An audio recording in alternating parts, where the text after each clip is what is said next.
ನಿಮ್ಮೆಲ್ಲರಿಗೂ ಹುಂಗಿರಣ ಚಾನೆಲ್ಗೆ ಆತ್ಮೀಯ ಸ್ವಾಗತ. ಪಾಲಂಪುರ ಗ್ರಾಮದಲ್ಲಿ ವಾಸಿಸುತ್ತಿದ್ದ ಕಮಲಾಳ ಮದುವೆಯಾಗಿ ಸುಮಾರು 8 ವರ್ಷಗಳಷ್ಟೇ ಆಗಿತ್ತು. ಆಗಲೇ ಅವಳ ಗಂಡ ಅವಳನ್ನು ಮತ್ತು 2 ಮಕ್ಕಳನ್ನು ಅಗಲಿ ಈ ಲೋಕವನ್ನು ಬಿಟ್ಟು ಹೋದನು. ಈಗ ಮನೆಯ ಜವಾಬ್ದಾರಿ ಕಮಲಾಳ ಮೇಲೆ ಬಿದ್ದಿತು. ಅವಳಿಗೆ 8 ವರ್ಷದ ಮಗಳಾದ ರಾಧಾ ಮತ್ತು 6 ವರ್ಷದ ಮಗ ಸುಧೀರ್ ಇದ್ದರು. ತಂದೆಯಿಲ್ಲದ ಮಕ್ಕಳನ್ನು ಅವಳು ಬಹಳ ಪ್ರೀತಿಯಿಂದ ಸಾಕಿದ್ದಳು. ಅವಳು ಬಹಳ ದಯಾಳುವಾಗಿದ್ದಳು. ತನ್ನಿಂದ ಸಾಧ್ಯವಾದಷ್ಟು ಬಡವರಿಗೆ ಏನನ್ನಾದರೂ ದಾನ ಧರ್ಮ ಮಾಡುತ್ತಿದ್ದಳು. ಅವಳು ಬೇರೆಯವರ ಮನೆಗಳಲ್ಲಿ ಕೆಲಸ ಮಾಡಿ ತನ್ನ 2 ಮಕ್ಕಳನ್ನು ಸಾಕುತ್ತಿದ್ದಳು. ರಜೆ ದಿನ ಬಂದಾಗ ಕಮಲಾ ತನ್ನ ಕೈಯಿಂದಲೇ ಮೋಮೋಸ್ ತಯಾರಿಸಿ ತನ್ನಿಬ್ಬರು ಮಕ್ಕಳಿಗೆ ತಿನ್ನಿಸುತ್ತಿದ್ದಳು. ಒಂದು ದಿನ ಮಕ್ಕಳು, "ವಾ ಅಮ್ಮ, ಈ ಮೋಮೋಸ್ ತುಂಬಾ ಚೆನ್ನಾಗಿವೆ." "ನಿಜವಾಗ್ಲೂ ಅಮ್ಮ, ನಿನ್ ಕೈಯಲ್ಲಿ ಮಂತ್ರದಂಡವೇ ಇದೆ, ಮಜಾ ಬಂತು." "ಅಮ್ಮ, ಇನ್ನೂ ಸ್ವಲ್ಪ ಕೊಡು" ಎಂದು ಹೇಳಿದರು. ಆಗ ಕಮಲಾ, ಸರಿ ಇದು ತಗೊಳ್ಳಿ ಎಂದು ಹೇಳುತ್ತಾ ಮಕ್ಕಳಿಗೆ ಮೋಮೋಸ್ ಕೊಟ್ಟರು. ಸುಗಂಧವನ್ನು ಆಘ್ರಾಣಿಸಿ ಈಗ ಅಕ್ಕಪಕ್ಕದ ಇನ್ನುಳಿದ ಮಕ್ಕಳು ಕೂಡ ಅಲ್ಲಿಗೆ ಬರುತ್ತಾರೆ. "ಆಂಟಿ, ನಮ್ಗೂ ಮೋಮೋಸ್ ಕೊಡಿ." "ಹೌದು, ನಾವೂ ತಿನ್ಬೇಕು" ಎಂದು ಹೇಳುತ್ತಾರೆ. "ಸರಿ, ನೀವಿಬ್ಬರೂ ಇಲ್ಲಿ ಕೂತ್ಕೊಳ್ಳಿ, ನಾನೀಗ್ಲೇ ನಿಮ್ಗೂ ಮೋಮೋಸ್ ಕೊಡ್ತೀನಿ." ಕಮಲಾ ಆ 2 ಮಕ್ಕಳಿಗೂ ಮೋಮೋಸ್ ನೀಡಿದಳು. ಆ ಮಕ್ಕಳು ಕೂಡ ರುಚಿಕರವಾದ ಮೋಮೋಸ್ ತಿಂದು ಬಹಳ ಸಂತೋಷಪಟ್ಟರು. ಆಗ ರಾಧಾ ಹೇಳಿದಳು, "ಅಮ್ಮ, ನೀವು ನಿಮ್ಮದೇ ಆದ ಮೋಮೋಸ್ ಅಂಗಡಿ ತೆರೆದುಬಿಡಿ. ಸ್ವಲ್ಪ ಬೆಲೆ ಕಡಿಮೆ ಇಟ್ಟರೆ ಎಷ್ಟು ಮಾರಾಟವಾಗುತ್ತದೆ ಎಂದು ನೋಡಿ. ಎಷ್ಟು ಜನ ತಿನ್ನಲು ಬರುತ್ತಾರೆ." ಮಕ್ಕಳ ಈ ಮಾತು ಕಮಲಾಳಿಗೆ ಸರಿ ಎನಿಸಿತು. ಅವಳು ಬಂಗಲೆಯ ಕೆಲಸ ಬಿಟ್ಟು ಒಂದು ತಳ್ಳುವ ಗಾಡಿಯನ್ನು ಖರೀದಿಸಿದಳು ಹಾಗೂ ಅದರಲ್ಲಿ ಮೋಮೋಸ್ ತಯಾರಿಸಿ ಮಾರಾಟ ಮಾಡಲು ಶುರು ಮಾಡಿದಳು. ಅವಳು ಕೇವಲ 5 ರೂಪಾಯಿ ಬೆಲೆಯಲ್ಲಿ ಮೋಮೋಸ್ ಮಾರಲು ಪ್ರಾರಂಭಿಸಿದಳು. ಇದರಿಂದ ಅವಳಿಗೆ ಒಳ್ಳೆಯ ಮಾರಾಟವಾಯಿತು. ಈಗ ಅವಳು 2 ಮಕ್ಕಳನ್ನು ಒಳ್ಳೆಯ ಶಾಲೆಗೆ ಸೇರಿಸಿದಳು. ಈಗ ಕಮಲಾಳಿಗೆ ಮೋಮೋಸ್ನಿಂದ ಒಳ್ಳೆಯ ಸಂಪಾದನೆಯಾಗತೊಡಗಿತು. ಹೀಗೆ ಕಾಲ ಕಳೆಯಿತು. ಕಮಲಾಳಿಗೆ ವಯಸ್ಸಾಯಿತು. ರಾಧಾ ಕಾಲೇಜು ಶಿಕ್ಷಣ ಮುಗಿಸಿದಳು. ಈಗ ಅವಳು ನಗರದಲ್ಲಿ ಒಂದು ಒಳ್ಳೆಯ ಕೆಲಸಕ್ಕೆ ಸೇರಿದಳು. ಕಮಲಾಳಿಗೆ ಈಗ ತನ್ನ ಒಳ್ಳೆಯ ದಿನಗಳು ಆರಂಭವಾಗುತ್ತವೆ ಎನಿಸಿತು. ಆದರೆ ರಾಧಾಳಿಗೆ ತನ್ನದೇ ಆಫೀಸಿನಲ್ಲಿ ಕೆಲಸ ಮಾಡುತ್ತಿದ್ದ ಮೋಹನ್ ಎಂಬ ಹುಡುಗನ ಮೇಲೆ ಪ್ರೇಮವಾಯಿತು. ಹಾಗೂ 2 ತಿಂಗಳಲ್ಲೇ ಎಲ್ಲರ ಒಪ್ಪಿಗೆಯೊಂದಿಗೆ ಅವರ ಮದುವೆಯಾಯಿತು. ಮದುವೆಯ ನಂತರ ಅವರಿಬ್ಬರೂ ವಿದೇಶಕ್ಕೆ ಕೆಲಸಕ್ಕಾಗಿ ಹೋಗಿ ಅಲ್ಲೇ ನೆಲೆಸಿದರು. ಸ್ವಲ್ಪ ಸಮಯದ ನಂತರ ಸುಧೀರ್ ಕೂಡ ಕಾಲೇಜು ಶಿಕ್ಷಣ ಮುಗಿಸಿ ನಗರಕ್ಕೆ ಕೆಲಸ ಹುಡುಕಲು ಹೊರಟಿದ್ದನು.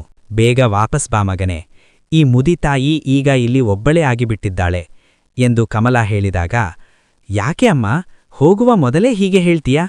ಎಂದು ಹೇಳಿ ಸುಧೀರ್ ಕೂಡ ನಗರಕ್ಕೆ ಹೋದನು.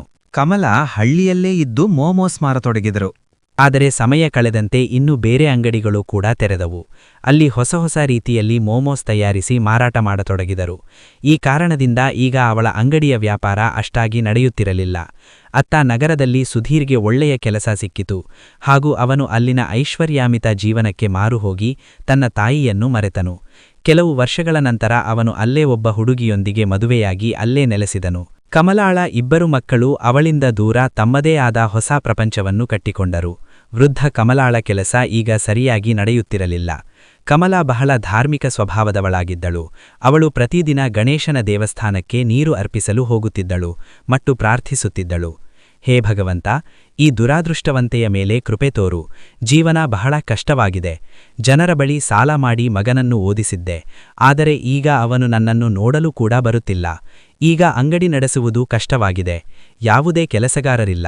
ಈಗ ಈ ವಯಸ್ಸಾದವಳಿಂದ ಅಷ್ಟೊಂದು ಕೆಲಸ ಕೂಡ ಮಾಡಲು ಸಾಧ್ಯವಾಗುತ್ತಿಲ್ಲ.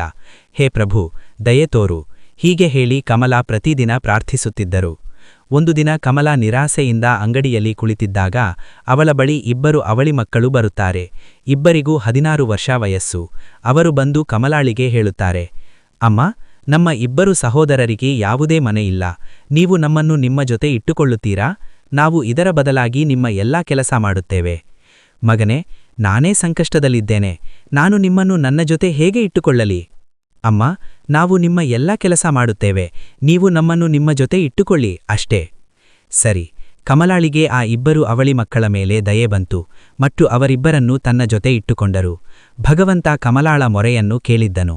ಆ 2 ಭಗವಂತ ಕಳುಹಿಸಿದ ದೂತರಾಗಿದ್ದರು. ಅವರನ್ನು ಕಮಲಾಳಿಗೆ ಸಹಾಯ ಮಾಡಲು ಭಗವಂತ ಕಳುಹಿಸಿದ್ದನು.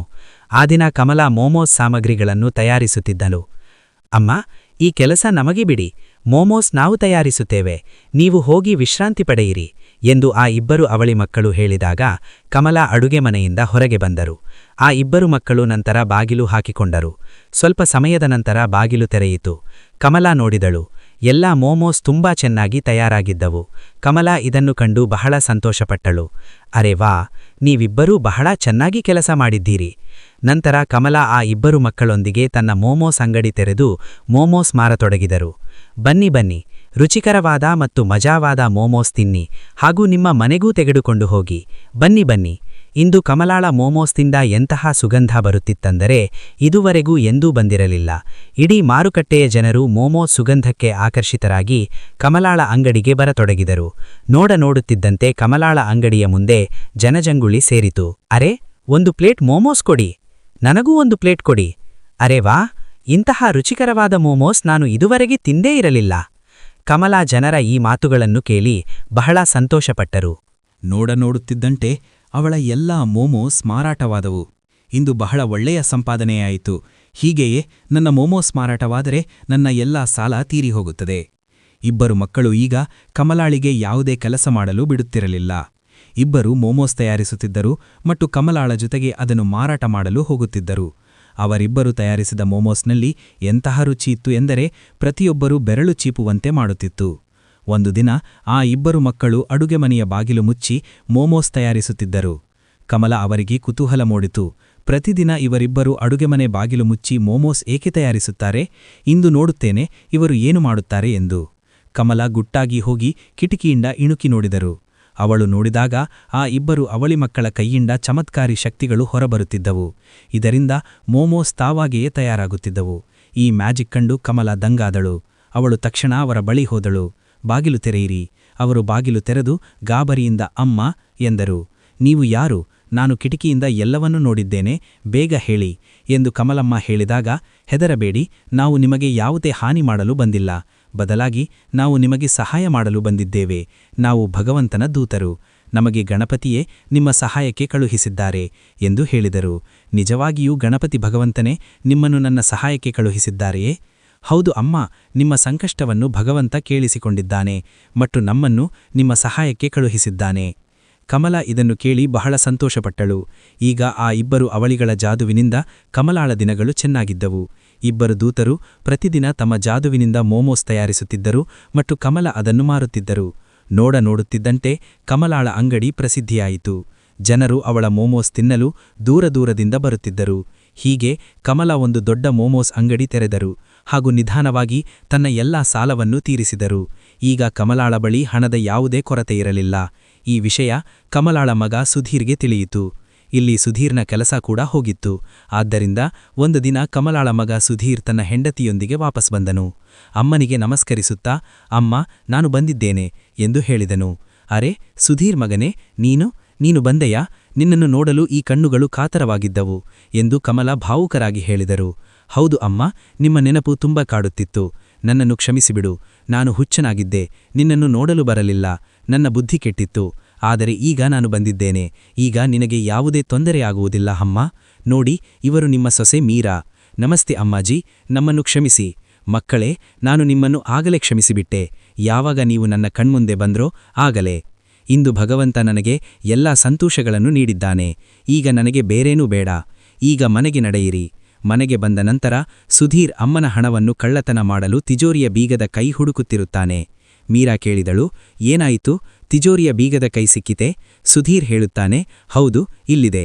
ಈಗ ಬೇಗನೆ ಅಮ್ಮನ ಎಲ್ಲ ಹಣ ತೆಗೆದುಕೊಂಡು ಇಲ್ಲಿಂದ ಹೊರಟು ಬಿಡೋಣ. ಹೌದು, ನಡೆಯಿರಿ. ಮೀರಾ ಹಾಗೂ ಸುಧೀರ್ ಗುಟ್ಟಾಗಿ ಹೋಗಿ ತಿಜೋರಿ ತೆರೆಯುತ್ತಾರೆ ಮತ್ತು ಆ ತಿಜೋರಿಯಿಂದ ಎಲ್ಲ ಹಣವನ್ನು ತೆಗೆದು ತಮ್ಮ ಬ್ಯಾಗ್ನಲ್ಲಿ ತುಂಬಿಕೊಂಡು ಅಲ್ಲಿಂದ ಓಡಿ ಹೋಗುತ್ತಾರೆ. ಓಡುತ್ತಾ ಅವರು ಗ್ರಾಮದಿಂದ ಹೊರಗೆ ಹೋಗುತ್ತಾರೆ.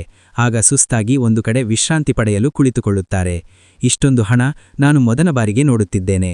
ಈಗ ಸ್ವಲ್ಪ ಬ್ಯಾಗ್ ತೆಗೆದು ತೋರಿಸು. ನಾನು ಇದನ್ನು ಕಣ್ತುಂಬ ನೋಡಬೇಕು. ಸುಧೀರ್ ಹಣದ ಬ್ಯಾಗ್ ತೆಗೆದ ತಕ್ಷಣ ಅವನು ನೋಡುತ್ತಾನೆ, ಅದರಲ್ಲಿ ಕೇವಲ ಬೂದಿಯಿದೆ. ಇಬ್ಬರು ಫರಿಷ್ಠೆಗಳ ಜಾದುವಿನಿಂದ ಆ ಎಲ್ಲ ಹಣ ಬೂದಿಯಾಗಿ ಬದಲಾಗಿತ್ತು. ಅವರಿಬ್ಬರು ಇದನ್ನು ಕಂಡು ದಂಗಾಗುತ್ತಾರೆ. ಅವರಿಬ್ಬರು ಬೂದಿಯನ್ನು ಕೆದಕಿ ನೋಡುತ್ತಾರೆ, ಆದರೆ ಹಣದ ಸುಳಿವೇ ಇರುವುದಿಲ್ಲ. ಅರೆ, ಹಣ ಎಲ್ಲಿ ಹೋಯಿತು? ಇಲ್ಲೇ ಇಟ್ಟಿದ್ದೆವಲ್ಲ. ಹೌದು, ಹಣ ಎಲ್ಲಿ ಹೋಯಿತು ಅರ್ಥವಾಗುತ್ತಿಲ್ಲ. ಗಂಡ ಹೆಂಡತಿ ಇಬ್ಬರು ಆಶ್ಚರ್ಯಪಡುತ್ತಾರೆ. ಆಗ ಅಲ್ಲಿಗೆ ಇಬ್ಬರು ಅವಳಿ ಮಕ್ಕಳು ಬರುತ್ತಾರೆ. ಸುಧೀರ್ ಹಾಗೂ ಮೀರಾಲನ್ನು ನೋಡಿ ಜೋರಾಗಿ ನಗಲು ಪ್ರಾರಂಭಿಸುತ್ತಾರೆ. ಹಾಗೂ ಅರೆ ಮೂರ್ಖರೇ, ಇದರಲ್ಲಿ ನಿಮಗೆ ಏನೂ ಸಿಗುವುದಿಲ್ಲ. ನಿಮ್ಮ ಮನಸ್ಸಿನಲ್ಲಿ ಕಲ್ಮಶ ತುಂಬಿರುವಾಗ ಅದರಲ್ಲಿಯೂ ಕಲ್ಮಶವೇ ಇರುತ್ತದೆ ತಾನೇ? ನೀನು ಎಂತಹ ಮಗ? ನಿನ್ನ ತಾಯಿಯನ್ನೇ ಲೂಟಿ ಮಾಡಲು ಬಂದಿರುವೆ. ನಿನ್ನ ತಾಯಿ ನಿನಗಾಗಿ ಎಷ್ಟೆಲ್ಲ ಮಾಡಿದಳು? ನಿನಗೆ ಇಂದು ಸಿಕ್ಕಿದೆಯಲ್ಲ, ಇದು ನಿನ್ನ ಕರ್ಮಗಳ ಫಲ. ತಾಯಿ ಇಲ್ಲದೆ ನಿನ್ನ ಜೀವನವೂ ಕೂಡ ಈ ಬೂದಿಯಂತೆ ಬೆಲೆಯಿಲ್ಲದ್ದು. ಈಗಲೂ ಸಮಯವಿದೆ, ತಿದ್ದಿಕೋ ಮತ್ತು ಹೋಗಿ ನಿನ್ನ ತಾಯಿಯ ಬಳಿ ಕ್ಷಮೆ ಕೇಳು ಎಂದು ಹೇಳುತ್ತಾರೆ. ನೀವಿಬ್ಬರೂ ನಮ್ಮ ಕಣ್ಣು ತೆರೆಸಿದ್ದೀರಿ. ನಾವು ಸ್ವಾರ್ಥದಲ್ಲಿ ಕುರುಡಾಗಿದ್ದೇವೆ. ನಾವು ಇನ್ನು ಮುಂದೆ ಇಂತಹ ತಪ್ಪು ಮಾಡುವುದಿಲ್ಲ, ನಮ್ಮನ್ನು ಕ್ಷಮಿಸಿ. ನಂತರ ಮೀರಾ ಹಾಗೂ ಸುಧೀರ್ ತಮ್ಮ ತಾಯಿಯ ಬಳಿ ವಾಪಸ್ ಹೋಗುತ್ತಾರೆ. ಅವಳಿಗಳಿಗೆ ಎಲ್ಲಾ ಸತ್ಯ ಹೇಳಿ ಕ್ಷಮೆ ಕೇಳುತ್ತಾರೆ. ಕಮಲಾ ಕೂಡ ಅವರನ್ನು ಕ್ಷಮಿಸುತ್ತಾಳೆ. ಹಾಗೂ ದೇವದೂತರಿಗೆ, ನಾನು ನಿಮಗೆ ಹೇಗೆ ಧನ್ಯವಾದ ಹೇಳಬೇಕು ಅರ್ಥವಾಗುತ್ತಿಲ್ಲ. ನೀವು ನನಗೆ ಇಷ್ಟೊಂದು ಸಹಾಯ ಮಾಡಿದ್ದೀರಿ, ಧನ್ಯವಾದಗಳು. ಈಗ ನನಗೆ ಎಲ್ಲವೂ ಸಿಕ್ಕಿದೆ, ನನ್ನ ಮಗ, ನನ್ನ ಸೊಸೆ ಎಲ್ಲ ಎಂದು ಹೇಳುತ್ತಾರೆ. ಆಗ ದೇವದೂತರು, ಇದರ ಅಗತ್ಯವಿಲ್ಲ ಮಾತೆ, ನಾವು ಏನೂ ಮಾಡಿಲ್ಲ, ಇದೆಲ್ಲವನ್ನೂ ಭಗವಂತನೇ ಮಾಡಿಸಿದ್ದಾನೆ. ಈಗ ನಿಮ್ಮ ಜೀವನ ಸುಖಮಯವಾಗಿದೆ. ಆದ್ದರಿಂದ ಈಗ ನಮಗೂ ಇಲ್ಲಿಂದ ಹೋಗುವ ಸಮಯ ಬಂದಿದೆ. ಈಗ ನಮಗೆ ಹೋಗಲು ಅನುಮತಿ ಕೊಡಿ. ಹೀಗೆ ಹೇಳಿ ಇಬ್ಬರೂ ಅಲ್ಲಿಂದ ಹೊರಟರು. ಈಗ ಕಮಲಾಳ ಜೀವನ ಬಹಳ ಸುಖಮಯವಾಗಿತ್ತು. ಈಗ ಅವಳಿಗೆ ಯಾವುದೇ ಕೊರತೆ ಇರಲಿಲ್ಲ. ಅವಳ ಮೋಮೋಸ್ ಅಂಗಡಿ ಕೂಡ ಚೆನ್ನಾಗಿ ನಡೆಯುತ್ತಿತ್ತು. ಈಗ ಅವಳು ತನ್ನ ಮಗ ಹಾಗೂ ಸೊಸೆಯ ಜೊತೆಗೆ ತನ್ನ ಉಳಿದ ಜೀವನವನ್ನು ಸುಖ ಸಂತೋಷದಿಂದ ಕಳೆಯತೊಡಗಿದಳು. ವೀಕ್ಷಕರೇ, ಈ ಕಥೆ ನಿಮಗೆ ಇಷ್ಟವಾದಲ್ಲಿ ಲೈಕ್ ಮಾಡಿ, ಶೇರ್ ಮಾಡಿ ಹಾಗೂ ನಮ್ಮ ಚಾನಲ್ ಅನ್ನು ಸಬ್ಸ್ಕ್ರೈಬ್ ಮಾಡಿ. ಧನ್ಯವಾದಗಳು.